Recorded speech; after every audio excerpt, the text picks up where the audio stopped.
Hi, everyone. This is Yonit, and this is a special episode of Unholy. As the war between Israel and Hamas enters its second month, it's clear that things will not be the same for Israelis and Jews outside Israel. So Jonathan and I decided to do something a bit different. Air out feelings, angers, and frustrations that built up between the two of us. This isn't a debate. This isn't about winning the argument. It is about two friends trying to listen and understand, even when they disagree, even when it's difficult, and staying friends. So, you and I, Yonit, have been doing this podcast for nearly 3 years. And through that, I think we've got to know each other very, very well. And one thing that I think listeners have reported back is they have spotted that the last 3 weeks have been difficult for them and they thought for us. And, you know, it's been an observation that a few of our listeners have made that is there a kind of, beyond just talking about these awful events, is there a kind of tension between you and me? And because we talk a lot, even outside the podcast, we both thought it might be an idea to at least address that and say, well, is there? And what, if there is, what it might be about? Because, and I don't think it's actually, you know, even an over-reading of it, what you and I are sort of doing on this podcast is a conversation we always said from the beginning that it was only ever rarely happening. In other words, a real proper two-way conversation between Israel and the Jewish diaspora, who have often talked at each other, but very rarely talked with each other. We've been doing that for 3 years. It was pretty smooth sailing, relatively speaking. But October 2023, things in many, many ways, in all kinds of ways, much more serious than one podcast, became incredibly hard for people. And we're part of that. So we thought we would do something a bit different. And in a way, it was your idea. So you might as well say something about the very specific way you were conceiving of it. No, I mean, so much has changed, as you said, on October 7th in both our worlds. And we spoke about it on the podcast, but some of it was unspoken. And we kind of decided to air our differences between kind of our points of view. Not only, you know, this is so counterintuitive to the way that I grew up from a Eastern European family, Jewish family, where everything has to be bottled up and stuck in the last drawer and never opened again, but actually to do the opposite, to talk about what we are going through and how we see it differently, maybe as a way to also help our listeners who might be having the same conversation between their families in Israel and in the other half of the Jewish world in diaspora.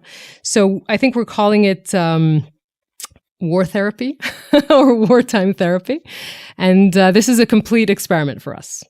So let's get started. Jonathan, how do you feel? Well, even you asking me that question first feels wrong to me. And that's because of something that I think has definitely gone through our conversations, which is guilt on my part. And I think, again, diaspora Jews feel this about Israel, which is we're not there. We're not where you are.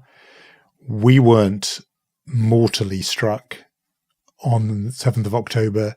Yes, we have family and friends, but it didn't happen a 20-minute drive away from us, an hour drive away from us. It didn't happen to our, you know, obviously in some cases, but for most diaspora Jews, it didn't happen to our nearest and dearest.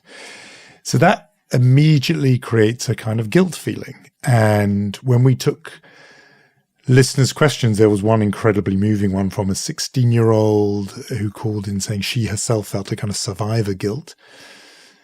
And I think that is, you know, replicated probably in Israel itself by those people who didn't themselves get caught up in it. But there's a diaspora version of it. So I feel, even just you asking me how I feel, it feels ridiculous for you to ask me how I feel first. You know, it's much more relevant how you feel. And I have felt that in our conversations, that you're the one who's going through it. I'm not. Mm-hmm. Although, and we'll come on to this, we're going through quite a bit outside Israel, but it's not the same. It's not the same.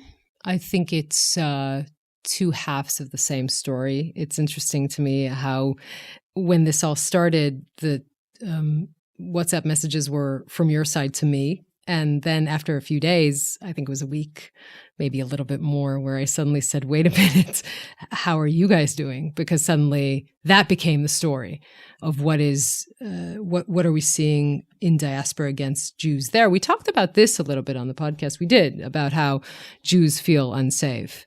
But there was something, I think, between you and me that that was more, my emotional response, which I remember us disagreeing about topics. Obviously, 3 years, you find yourself disagreeing on occasion. But something about this and about, to me, I think, feeling at a specific moment like, wait a minute, I'm not sure we're on the same page. And we really should be on the same page when it comes to the story. I think that is what kind of shook me and maybe led to this attempted conversation. Yeah. So on those things, I felt that sometimes that I would be, well, first of all, there's two different forms of this. One is if I would be, and I often do, criticize Israeli government policy, until October the 7th, I think you understood that that was what I was doing. I was criticizing the decision makers, Netanyahu, the government, even the military brass. And you would give a different analysis, whatever. Now, I felt as if me saying that was somehow as if I was criticizing you. And you felt that you, Yonit Levy, needed to reply to me and defend yourself. And I was never talking about you. I was talking about the people who had made the decisions of the last weeks and usually months and years, And that was a new thing. That was one thing. Mm-hmm. And then the other thing, which is in some ways the other side of the same coin, would be I would be relaying to you what is the discussion here, and by here I really mean that outside Israel, brackets, that all Jews were having to deal with, which was a humanitarian catastrophe unfolding in Gaza, which is leading the nightly news every single night, and which Jews then get blamed for, by the way. And I would be bringing that into the conversation, and you were thinking, he's not just saying that the BBC and the New York Times are saying that, he's now saying it. So both of us sort of removed what had previously been the barrier. So there was me, then the Israeli government, then Yonit, and I would be criticizing the Israeli government. Suddenly the barrier gone, you thought I was attacking you. Mm-hmm. And similarly, there's you, me relaying what the world's media and politicians in the UN are saying, and then me behind that. And you took out the in-between layer and thought, I'm disagreeing with him. And so it suddenly became that we couldn't anymore just say, here's you and me, Yonit and Jonathan, pointing at some external actor, Netanyahu, the UN, the world's media. All of that went out, and it was suddenly, I'm attacking you, you're attacking me. And I think that's how we both felt, and we sort of responded in our own different cultural ways, as if we felt on the defensive or even under attack. I agree with you. And I think that one of the problems, particularly for me, was that I use this interchangeably, and I used to say you, and you would say, what do you mean you is you? So for this conversation, let's make clear that when I say you, I mean you, Johnny. And when I say the world, it's the world. And, and vice versa. When you say Yonit, you mean me. And when you say Israel, I know, obviously, emotionally, I have to say that on a regular day, I remember those days once existed. On a regular day, there is no creature on earth more critical of the Israeli government than the Israeli journalist. But something happened in a way that I'm not saying that I'm not critical of the Israeli government, but the meshing of me, the personal me, and the country has obviously become a much more, a closer thing, because now my country is in danger. So that makes sense that whatever you say, and by the way, some of what you said about humanitarian issues were not just Johnny watching the BBC. It was what you think, which is fine. That's true. But, so that I agree that I heard a lot of what you said as you saying it to me, Yonit, instead of saying it to Netanyahu, for instance. That's for sure.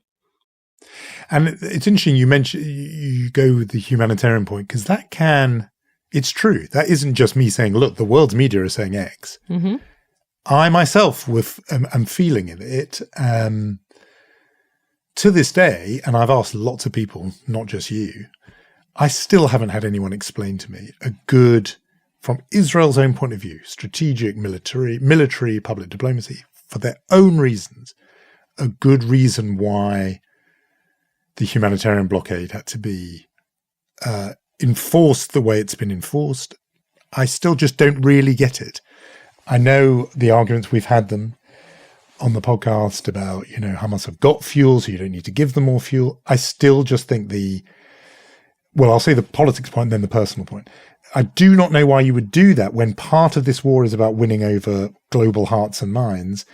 And on day one, the narrative of we're fighting Hamas, we're not fighting the Palestinian people. Good narrative. People got that. But that has completely gone because of this. And on my view, if I'd been in charge, I'd been saying, send the fuel in. They've got it anyway. It's not going to make any difference. But at least this way, we won't have the world's people thinking we are somehow so lacking in compassion that we are allowing these people, not Hamas, to be desperate. And we know that Hamas have food and fuel and they should be sharing it. But given they're not, we're going to send that in. I don't get why Israel didn't do that. But I've said, so that's the sort of policy point. The personal point is, in a way, when I felt that, it's again, not just you, when Israelis are quite sort of brisk with that point and sort of push it to one side and say, can we just remember who the victims are here, please? It's us because of the grievous atrocities that were done to us on October the 7th. Let's put the focus back on that. The problem I have with that is, and this again, there's the guilt in even mentioning it because it's nothing compared to what you and your country have gone through. The blowback of that is felt by Jews here. And that is a real world thing going on. At first, I thought it was maybe some people get carried away and hysterical and everything, but it really is happening. And, I speak to people in my own family who have taken to wearing a COVID-style mask on the underground so that people won't see their face, so that they won't be recognized as Jewish. That has never happened before. I'm a man in my mid-50s. I've never had members of my own family telling me they're hiding being Jewish when they travel in the underground. I heard this week of a synagogue that has very discreetly covered up the sign that identifies it as a synagogue and put on a more generic name instead, as if it's just a generic building. And there are countless examples of that. People whose workplace dynamics and relationships are really strained. People thinking, do they need to move jobs? And, people, and that's on before we even get to kids not going to school because their parents are worried about safety. All of that stuff, that happens to Jews in this country, in part because people are horrible and anti-Semitic and nothing would change, but also in part because every single day on the news are the consequences of Israel's actions, some of which diaspora Jews would be ready to defend and to the hilt, but some they are really struggling to try and explain to themselves, let alone their friends, why it is that 2.3 million people can't get proper supplies of medicine. We get you can't stand Hamas. We get you've got to hit back and eradicate them. But people don't get that. And diaspora Jews, if I'm going to put it provocatively, they pay the bill for that. You pay the bill for everything else, and it's much, much worse. But in terms of the sort of humanitarian stuff, that is felt by Jews around the world, including people very close to me. So essentially, this is a real salient point. What you're saying is that because of Israel's humanitarian actions or lack thereof vis-a-vis the Palestinians, the price is being paid by diaspora. I'm just wondering, what about the... Well, one of the prices. But what about the campaign that started even before Israel started this war against... we saw demonstrations in Sydney and in London and in so many other cities before this started. So doesn't that mean something? That it definitely. So that's why I was trying to distinguish. This needed an excuse? Yeah, no, definitely. I was trying to distinguish. There's hardcore, I think you could let's say it. There's hardcore anti-Semites who were ready to celebrate on October 7th before Israel had done anything. Mm-hmm. Absolutely. That was one thing. Bad enough. Horrible. the idea of that becoming more and more widespread, and people who, of course, do not celebrate October 7th, but just think, what the hell is this? Mm-hmm. That reaches many more people when it is day 25 of footage showing children and families who are, to the naked eye, not Hamas terrorists, deprived, starving, suffering, diseased, 2.3 million people cooped up, can't get out, and so on. So it means that suddenly you're dealing with your colleague, your neighbour, your personal work, not the fanatic who goes onto the streets of London or Sydney with a victory to the resistance banner on October the 8th. Not them. We knew about them. Mm-hmm. We knew about them. But this is wider. And, I see people sort of, making heroic efforts to try and explain this and justify it. But it's difficult. And the fundamental difference is what happened for Israelis, what happened on October 7th is so much more worse. And the mourning that I think I wasn't sensitive to with you, the fact that you were basically in mourning, and I should have just talked to you and every other Israeli like you would talk to somebody in mourning. That is very much worse. The difference between us is you are surrounded by people who are going through that with you and are broadly sharing the same feeling. You walk out the street, every Israeli is going through this together. For a diaspora Jew, you're not in that position. You're surrounded by people who are not feeling the way you're feeling. And that's why it's really interesting anecdotally, and not just anecdotally, synagogue attendance is really up here in Britain. And I bet it's the same. I think I've read it in America as well. Yeah. People need to be around other Jews. And in Israel, you have that already. So you know that everyone feels the way you do broadly. And of course, there's nuanced arguments. But to be outside that is to be surrounded by people who basically, even the ones who are very well-intentioned, will be thinking, really horrible what happened on the 7th of October. But this, it's already, 6 times the number, they'll be saying, 5 or 6 times the number dead. What are you guys really up to here? And that's a different experience. Yeah. Just as a side note, I have a lot to say, a lot to unpack, but just as a side note, it's amazing how Israelis are demanded to be, and I think they do still have room for empathy for the other side, but it's amazing that somehow we need to have more empathy for the other side than the other side's leaders. That is something that I find quite surprising. Yeah. But listen, although not really that surprising that you would want Israel and Israelis to be better than Hamas. No, but just but I'm just saying, but this is Hamas's fault. But listen, I want to zoom out for a second. I think, to me, what you just said sort of alleviates some of what was bothering me, because I felt, at least for the first time that we were talking about the humanitarian aid on the podcast, I think what made me so upset was the fact that really now you put that in words, that I was mourning, and that after a few minutes we suddenly had to go into this cycle of discussion about the humanitarian issue. And I kind of want to zoom out, because I think this is one of the main things I've been feeling. And that has to do with you, Johnny, not only the world. We ask ourselves a lot, what does Israel want? What is Israel's intentions? What's the end game? And I kind of want to flip this on its head and ask, what does Hamas want? What does Hamas want? Why did Hamas perpetrate this opening strike of massive proportions, of a barbaric, sadistic torture of civilians? What did they want? They must have known that this would be the response. I even assume that they knew that this might be the response in college campuses and among some liberals around the world. What did they want?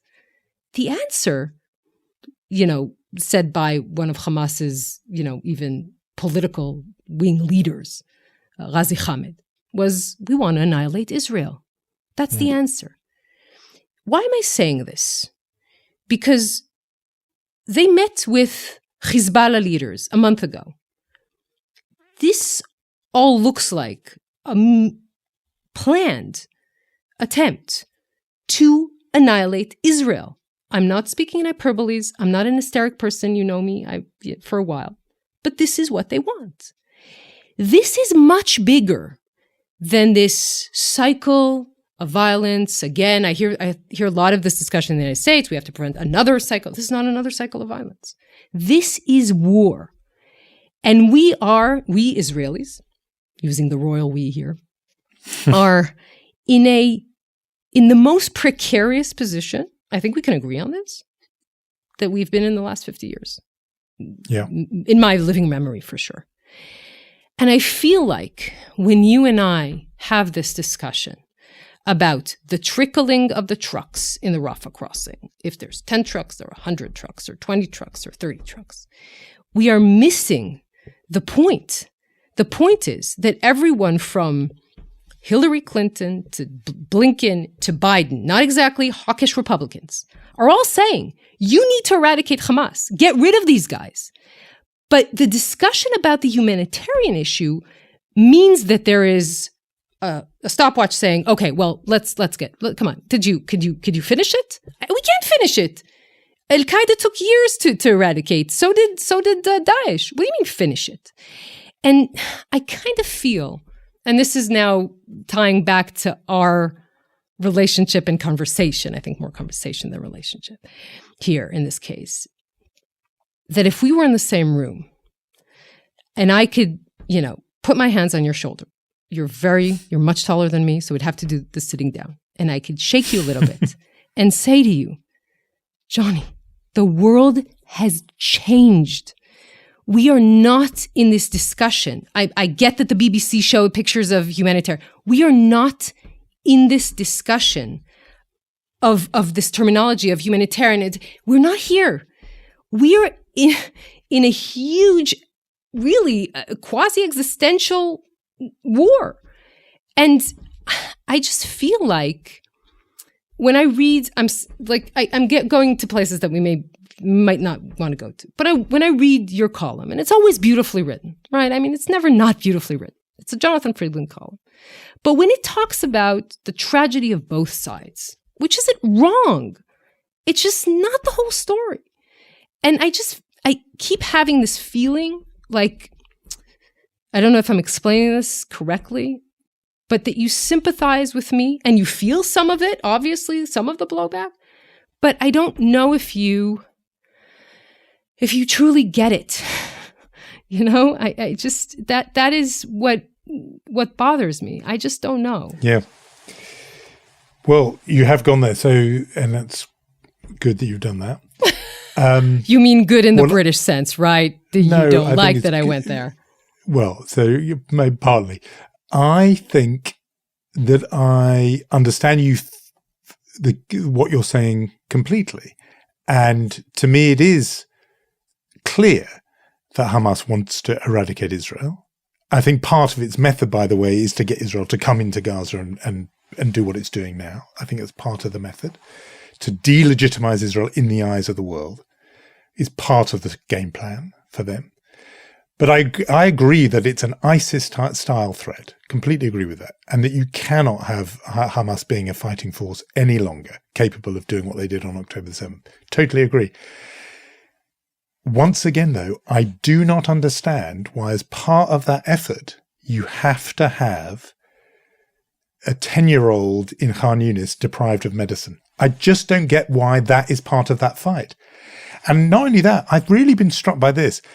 In all the coverage, can I just pause for a second?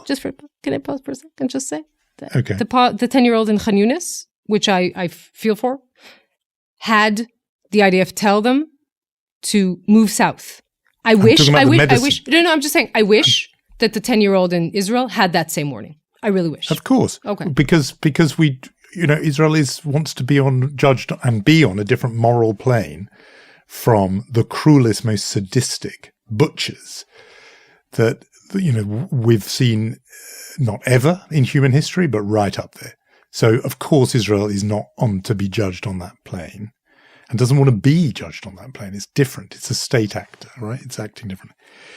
Explain to me why, as part of the existential fight against a movement that wants to eradicate every Israeli, why it's necessary to deprive not Hamas, but the civilian population of Gaza. It has meant that the people who are really inclined to be sympathetic to Israel are not able to be as sympathetic as they would otherwise be. I was on a Zoom call, private Zoom call, that included a senior figure from the US military who had been involved in the fight against ISIS. And he was trying to say to others on the call, the second you gain any ground at all, you should do what we did, which is we came in straight away with ambulances, medical aid, teams to assist the civilian infrastructure. This is what we did, he said, against ISIS. You need to do this because you need to tell the local people your issue is not with them, it's with the people who have been oppressing them, ISIS and so on. He said that this was a military man. This wasn't some Médecins Sans Frontières NGO.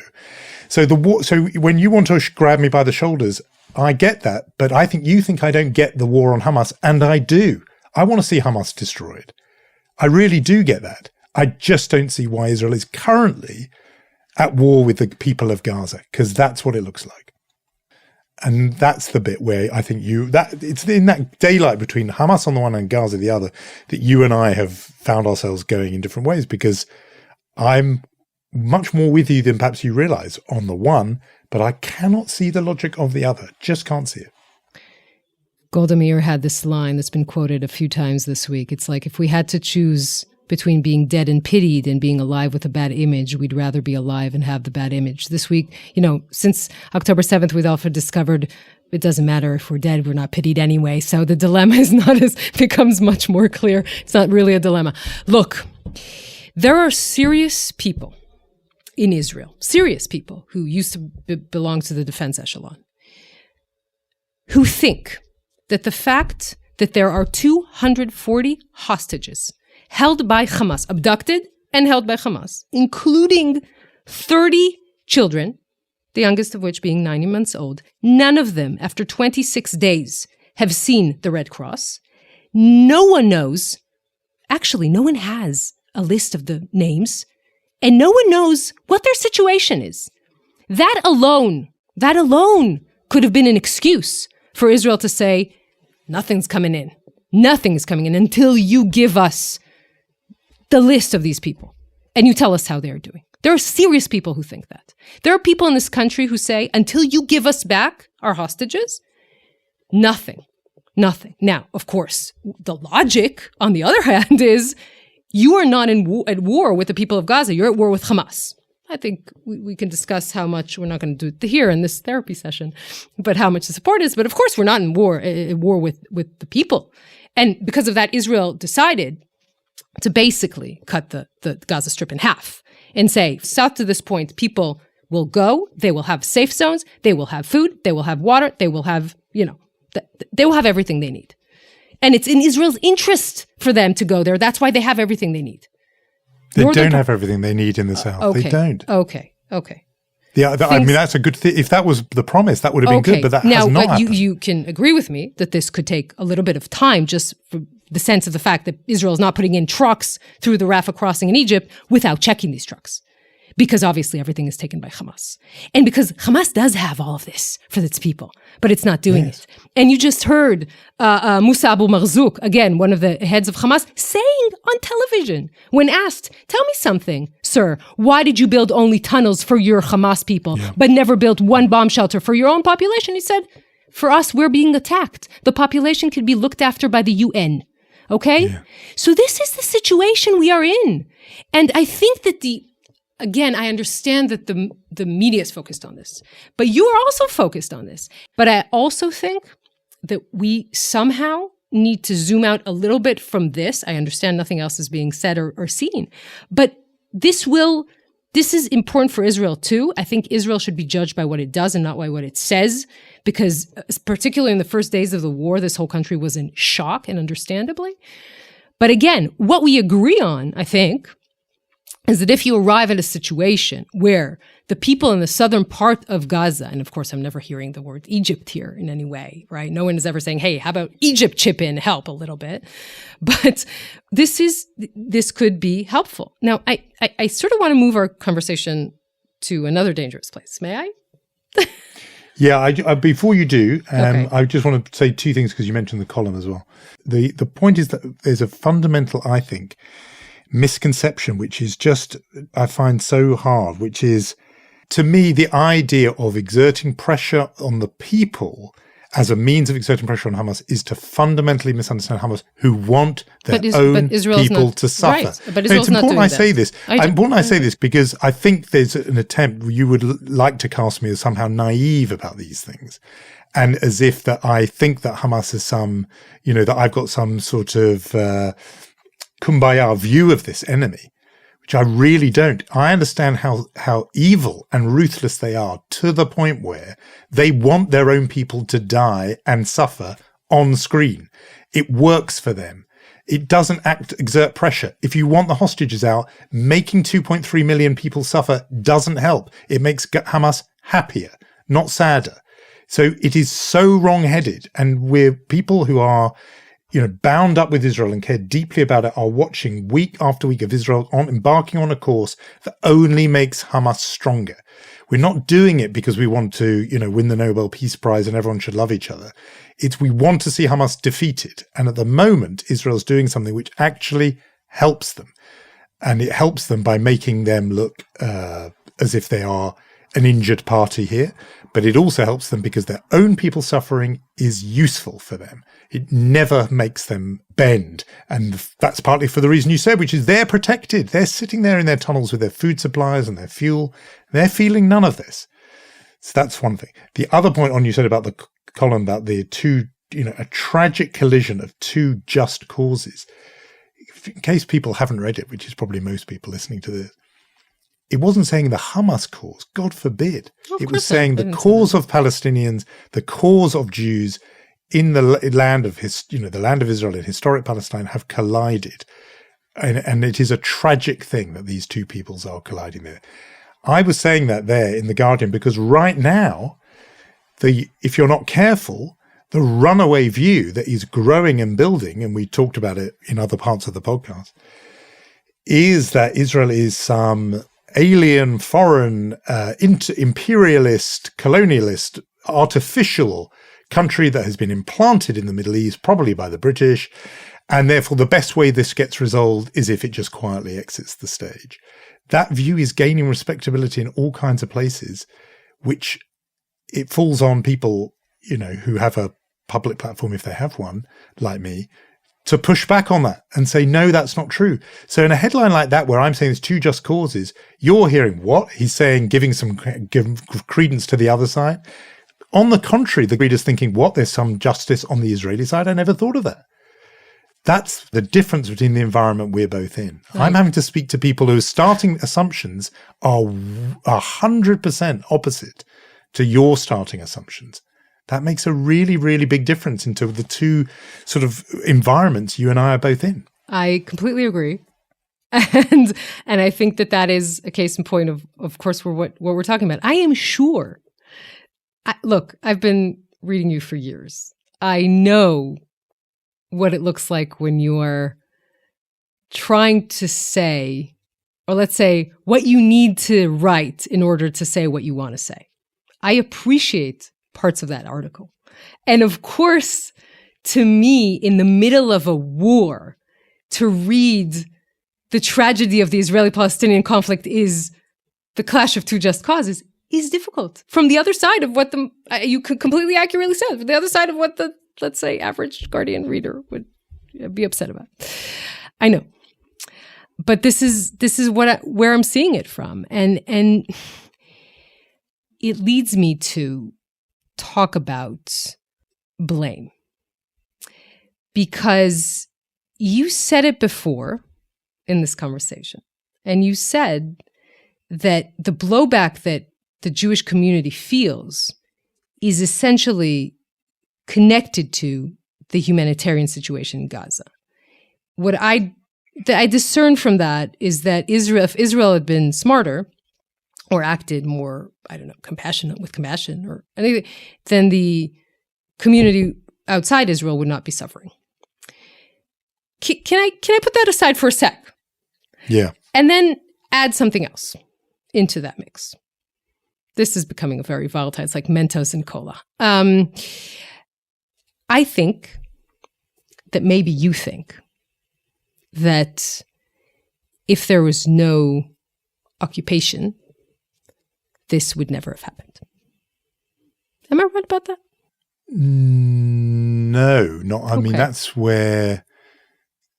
Okay, that's really interesting. Continue the thought, and then I'll come back. Or is that the thought? No, I'm developing something here, because then what it says to me, if that is something that, because of course there are people who think that, and then it adds on both of these kinds of things that we just put aside, add to Israel is in a way to blame not only for what happened, but to the now blowback against the Jewish community.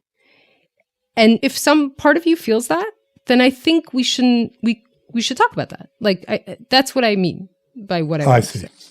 And the fact that you tweeted out, and this is really from my best friend and I have this funny thing where we say we're taking it from the drawer that's labeled petty and small thoughts. So from the petty and small thoughts, the fact that you tweeted this week, again, in the middle of a war, your praises for a book about the terrible Israeli occupation leads me to tie that into this story.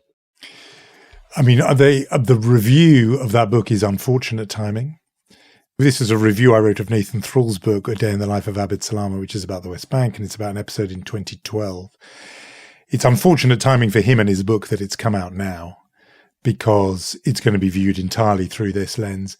And I did think about that, and I didn't tweet it till quite some time after the review had been published, and then thought the arguments that are made in that book still stand. If I thought they were good when I read it before October the 7th, I can't resile from that now.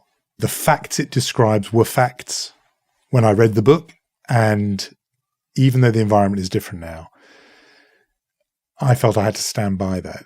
But I wasn't saying, if you want to know what's the real cause of the current war, you need to read this book. I didn't say that, and that would have been a mistake to do that.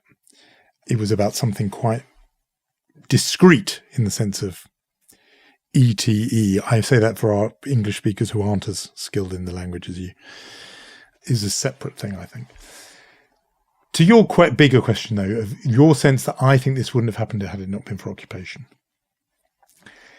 So a big formative experience in my life was in the 1990s and my 20s. I was a correspondent in Washington, and by strange fluke, I ended up covering two peace processes for the Guardian newspaper.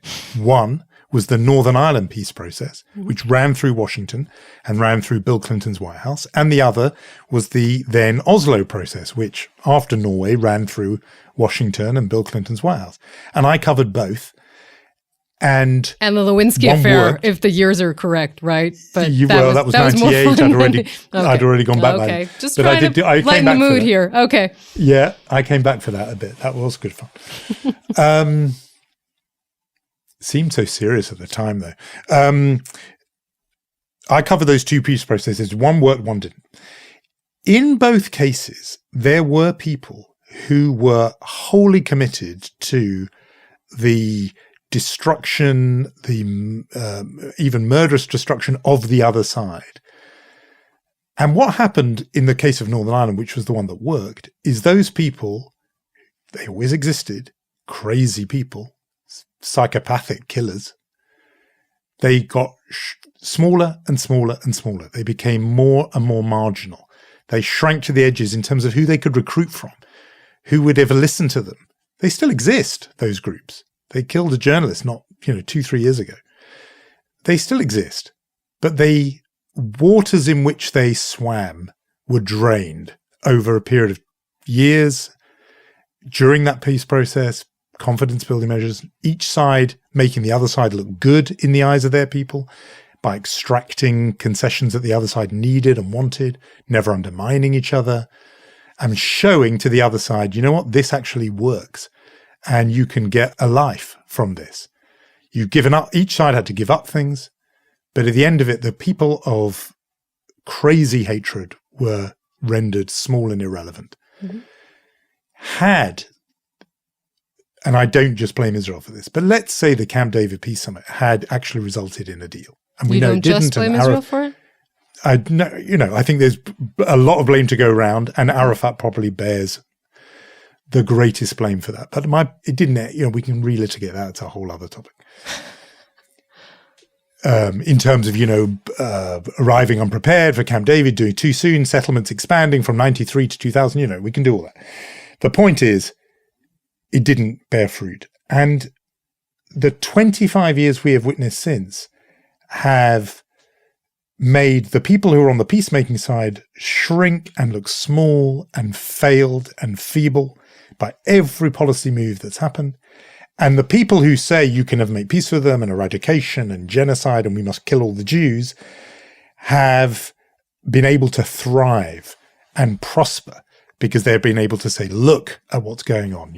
The blockade for 15 years, co-authored by Egypt, we agree, and settlement expansion and so on. When you don't have peace and cooperation, you create conditions in which the extremists can flourish. And so Hamas, which I believe I've written is a curse on the Palestinian people, have been able to expand and thrive and grow. So of course not. If you look at now, would occupation made any difference? No, it didn't make any difference to the murderous intent of those killers. They want all Israel dead. They want all Jews dead. I get that. I'm not stupid. But those people have been able to expand and have greater purchase and reach on Palestinian hearts and minds because of everything that's happened these last 25, 30 years. The way peace processes work is they expand the space for moderation, they make moderates look good, and they make crazies look marginal. And when you don't have it, the exact opposite happens.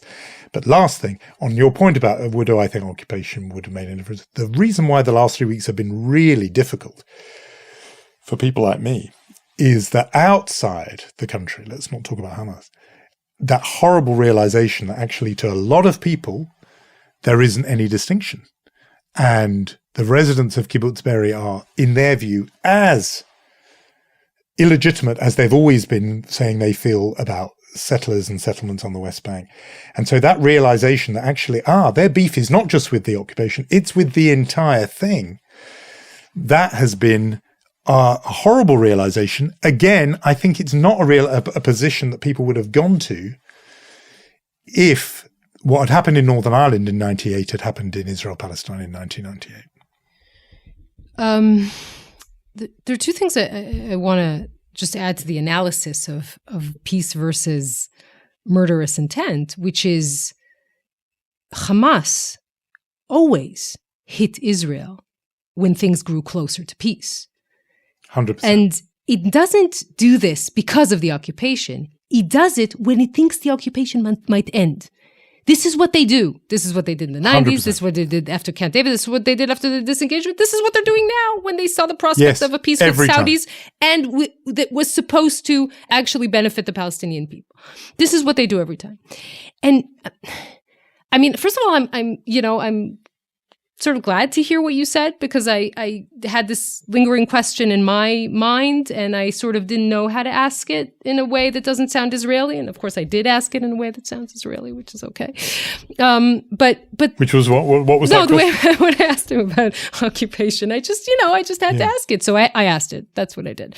But I there's something that is sort of in my head and from the beginning of our conversation. And I'm trying to tie it together because what Hamas is doing here is they're not just doing it to us, Israelis. They're doing it to us, the Jewish people. And you hear, this kind of murderous ideology, which of course, I'm not saying that there's not a national conflict Israeli-Palestinian element here, but on top of that, there is a jihadist, murderous, religious ideology that doesn't stop. When you understand what the Muslim Brotherhood is, and Hamas being a radical part of it, this doesn't stop with Israel. This doesn't stop with the Jewish people. You hear the imams in London. You hear this extreme conversation in London. And this is, again, what Hamas is doing to Israelis, it is doing to the Jewish people, and maybe even beyond. And to me, just what sort of makes me sad is the fact that you feel like the problem here is the pictures of the of Israel not being smart with humanitarian aid. We're actually, I think, again, it's bigger than that. It's a bigger problem than that. And that is why, I mean, again, if you look at, again, facts, again, what has been going on in the last 2 years, the trajectory is that Benjamin Netanyahu would have given Hamas everything for peace and quiet. He was talking about gas drills in the sea. He was talking about a port for Gaza. There were 20,000 workers coming in and, of course, using their permits to spy and find information about the kibbutzim at the southern part.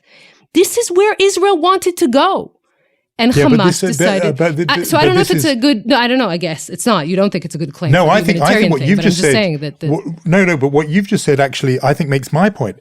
He bent over backwards to make Hamas look great in the eyes of their own people. My grievance with Netanyahu is he humiliated and constantly belittled and made look small the secular nationalists, compromised two-state crowd of Fatah and Ramallah. He made them look like idiots, patsies who got nothing. Hamas, who believe in killing and murdering Israeli civilians, I mean, they got the disengagement of 2005. They got Qatari money. They got the compromises of permits and people getting out.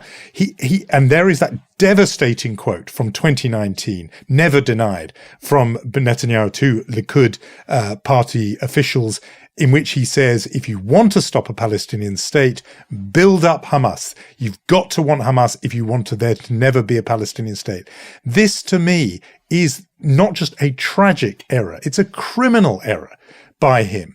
And he's been leading the Jewish people on and off, for much of the last 25 years by being Prime Minister of Israel.